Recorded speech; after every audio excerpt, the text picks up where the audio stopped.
Olá, alunos do nono ano. Desejo que vocês estejam muito bem.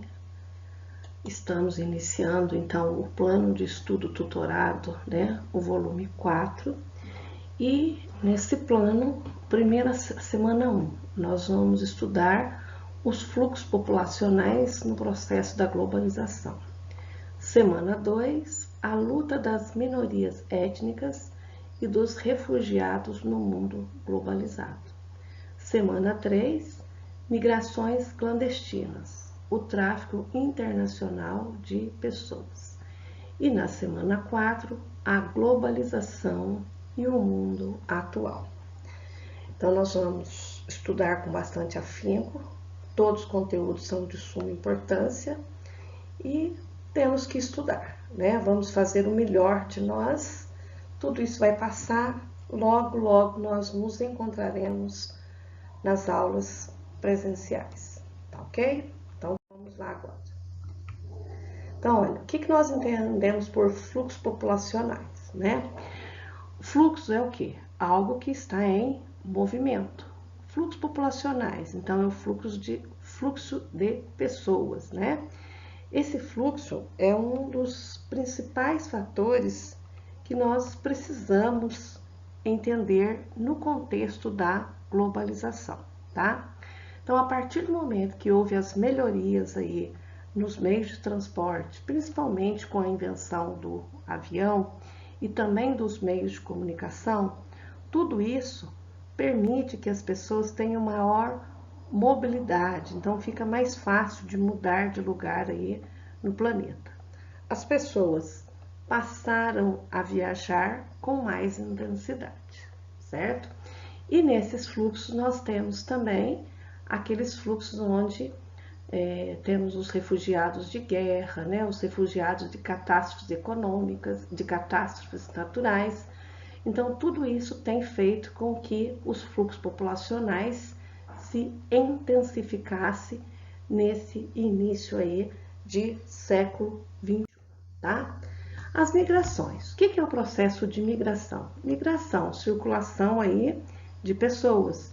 As migrações, elas sempre tiveram lugar em todos os tempos. Então, não é de hoje que a população migra, Eu trouxe esse mapa aqui de migrações lá no contexto bastante antigo, Há milhões aí de anos, tá? Há mais aí de 1000 anos nós vemos essa circulação, aqui ó, 12 mil anos, A circulação dos povos dentro aqui do planeta, tá? Mas e hoje? Como que é essa migração, Hoje essa migração, ela é de uma maneira bem intensa. O fenômeno da migração, então, ele é antigo, tão antigo quanto a humanidade. Por quê?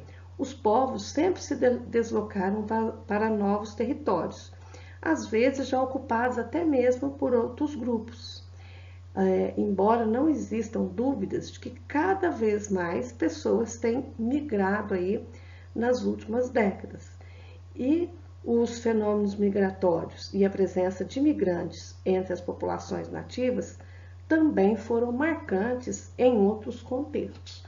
Só que atualmente nós vemos que há um número muito maior de migrações forçadas, E essas migrações forçadas levam aí a gerar sérios problemas, Então, essa imagem aqui é uma imagem de outubro de 2015, refugiados da Síria e do Iraque. Eles estavam atravessando a Eslovênia em uma jornada até a Alemanha. E qual que era o objetivo aí? Fugir da guerra, tá? Agora vamos ver o contexto das migrações, então no início aí do século XX, tá? Para que nós possamos entender melhor o que o PET trouxe. Ele trouxe Mundo, Fluxos Populacionais, de 1830 a 1914. Lembrando que nesse período aqui, os meios de comunicação e principalmente os meios de transportes eles eram menos do que o que nós temos nos dias atuais. Então, olha, fluxos populacionais de 1990 a 2000, certo? E o que nós percebemos aí? Nós temos dois tempos bem diferentes. Aqui, o início aí da segunda, o marco aqui da primeira e segunda revolução industrial, e aqui, né, a terceira revolução industrial. Então, um avanço tecnológico nos meios de transporte e nos meios de comunicação. Mas dois pontos são muito importantes para nós analisarmos nos dois mapas. E quais são esses dois pontos? A quantidade, né, de pessoas que migravam. Observem que os círculos aqui, eles estão bem parecidos, né? A proporção, o tamanho aí, tá? E a espessura das linhas. Então, por maior que seja a espessura da linha aqui, se nós compararmos com o mapa de 1990 a 2020, nós vamos perceber que as linhas, elas têm uma espessura maior, né? E esses fluxos de migração, eles são muito mais intensos no início aqui do século XX, tá? Então, nós percebemos que aqui no primeiro mapa, o que acontece com a Europa? A Europa era uma região de emigração, significava o quê? Que muitas pessoas saíam da Europa para diversas partes aí do mundo, visto a colonização aqui no sul do Brasil. Tem uma forte influência dos europeus, colonização de povoamento. E agora, no segundo mapa, né? No segundo mapa, o continente europeu, ele passou a ser um receptor. Então, muitas pessoas passam a ir para a Europa. Então, muitas pessoas estão na situação de imigrante. E de onde vem chegando esses imigrantes? Aqui, principalmente na Europa e na América do Norte, com destaque para os Estados Unidos aqui, né?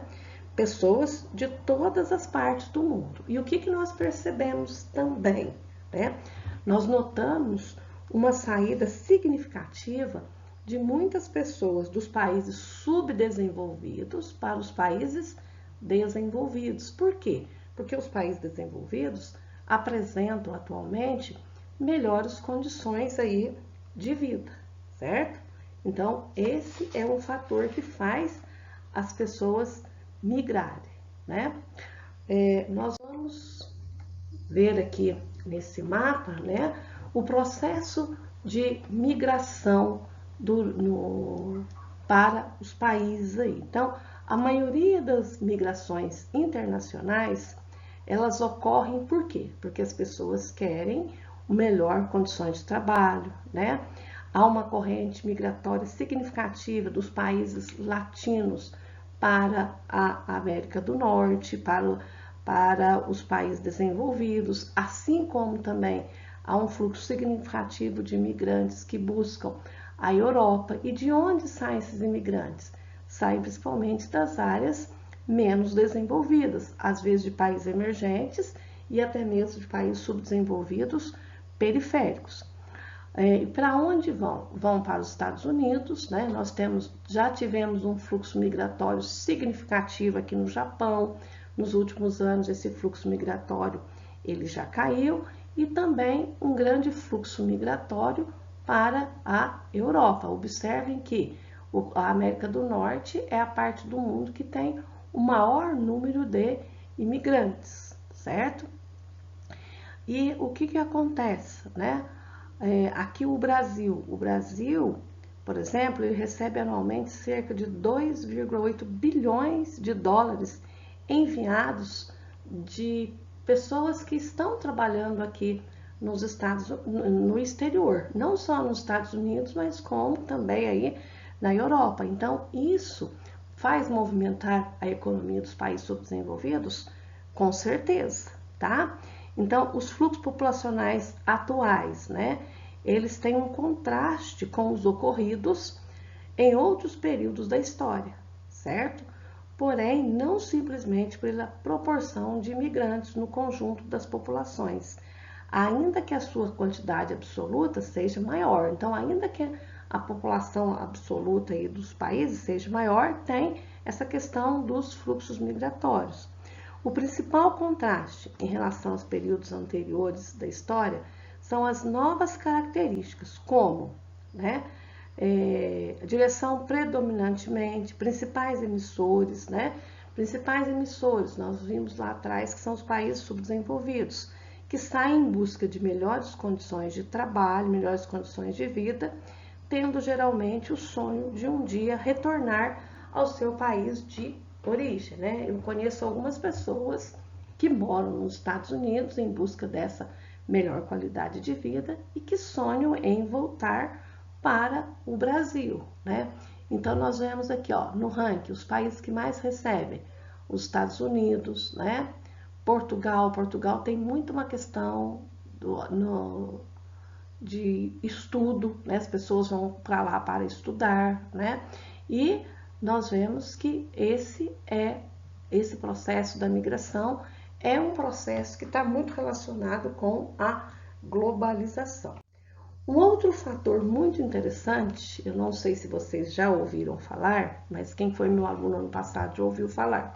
Nós já conversamos, estudamos um pouquinho sobre essa fuga de cérebro, né? O que será que é essa expressão aí, fuga de cérebro? Então aqui eu coloquei uma imagenzinha, né? As pessoas saindo, a fuga de cérebros, e está relacionada à formação que essas pessoas tiveram nas grandes universidades, né?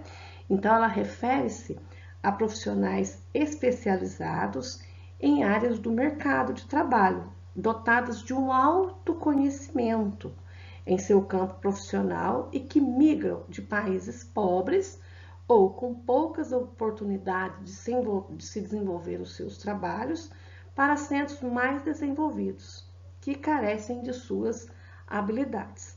Todas essas pessoas que migram, então eles são aí doutores, né? Pessoas que se especializaram em áreas muito significativas, então doutores recentes, e eles resolveram deixar o país em busca de melhores oportunidades. Por quê? Essas oportunidades para desenvolver o seu trabalho em um ambiente mais favorável à ciência. Nós sabemos que aqui no Brasil houve cortes na educação e principalmente na pesquisa, e os países desenvolvidos, então, eles buscam essas pessoas, né? Você lança o seu currículo lá no LinkedIn e outros aplicativos, já tem pessoas nos países da Europa, dos Estados Unidos, que já recrutam esse currículo, já faz um contato para que a pessoa vá trabalhar lá no exterior, tá? Então, ele segue uma tendência, né? Isso ainda não há um registro muito significativo das estatísticas oficiais, mas que aparece nos muitos relatos de migração de talentos para outro país, e isso vem aumentando significativamente, né? E aqui tem uma perguntinha, ó. Qual é a sua opinião sobre a fuga de cérebros, tá? Então, são dois fatores aí significativos. O primeiro, para quem vai, é uma ótima oportunidade, né? Mas essa pessoa que foi? Essa pessoa que foi, ela estudou, né? Vamos dar um exemplo, estudou aqui no Brasil, numa universidade renomada, e quando ela ia produzir, quando ela poderia estar fazendo pesquisas voltadas para o povo brasileiro, ela vai trabalhar no exterior. Isso é um ponto negativo, né? O país investiu na educação dessa pessoa e ela foi para o exterior. Ao mesmo tempo, pode acontecer dela ir e voltar e aplicar todo o conhecimento aqui no Brasil, tá? Então, com todo esse processo da migração, o que nós temos visto de uma forma mais intensa, né? Surge a questão do racismo. Nós sabemos que o racismo, ele é crime. E o que é o racismo? É uma forma de preconceito, né, de discriminação. No século XIX, esse racismo, ele compreendia-se a cor da pele e a origem geográfica de indivíduos, né, que promovia uma diferenciação de raça. Então, nós já sabemos que não existe raça humana, né? Porque raça é um conceito biológico e o ser humano, ele é formado por diversos fatores, né? Os psicológicos, né? o processo ali da convivência, então vai formar o ser, tá? Então, racismo, raça é um termo biológico, tá? E é muito importante lembrar que a questão de racismo, né? A prática do racismo, ela é crime aqui no Brasil, é um crime inafiançável, né? Com pena de até 3 anos aí de prisão, tá? Outro fator que nós vemos também, a xenofobia, né? A aversão aos estrangeiros. Então, o que que acontece? Tem países que estão fechando as suas fronteiras para pessoas que vêm principalmente de países mais pobres, né? E essa xenofobia é a aversão à pessoa estrangeira, à sua crença, ao seu modo de vida. Então, é uma discriminação, né? As diferentes culturas e nacionalidades. É um crime de ódio, né? E o que caracteriza? Então, alguns exemplos. Fazer comentários desrespeitosos sobre o povo, a cultura e o local em questão, inferiorizar os costumes, as tradições daquelas pessoas, ridicularizar o sotaque, tá? Sabemos que, na verdade, os imigrantes, eles não saíram porque eles quiseram, eles foram buscar uma nova opção e muitas vezes por uma necessidade de sobrevivência, tá? O que que nós temos que pensar? Que nós somos todos iguais, né? Não é porque chegou um imigrante que vai, ou um grupo de imigrantes que vai acabar com a economia de um país, tá? O que leva à crise de um país são muitas vezes a falta de uma política pública para o desenvolvimento aí do país, né? E esse sentido, então, de aversão às pessoas, ele é chamado aí de xenofobia e tem acontecido muito nos últimos anos, tá? Então aí, ó, no PET desta semana, o que que nós vimos, né? Nós vimos que os fluxos populacionais sempre aconteceram, porém eles estão aumentando com o processo aí da globalização, né? E 2 fenômenos surgiram com essa questão desses fluxos populacionais, que é o racismo e a xenofobia, que temos que lutar para que isso acabe, tá? Esse problema também está associado a um pensamento equivocado de que os imigrantes seriam concorrentes, né, em um mercado de trabalho que está cada vez mais saturado, certo? Mas nós sabemos que isso não é um fator para fazer discriminação de pessoas, nem em relação ao racismo e nem à xenofobia, que é essa aversão aos estrangeiros, aversão àquilo que o cidadão tem de característica própria da sua região, certo? Então nós temos que guardar que a diferença nos enriquece e o respeito ele vai nos unir, tá? Um ótimo estudo para todos vocês, façam as atividades com carinho, lembrem-se de enviar as fotos e até a próxima.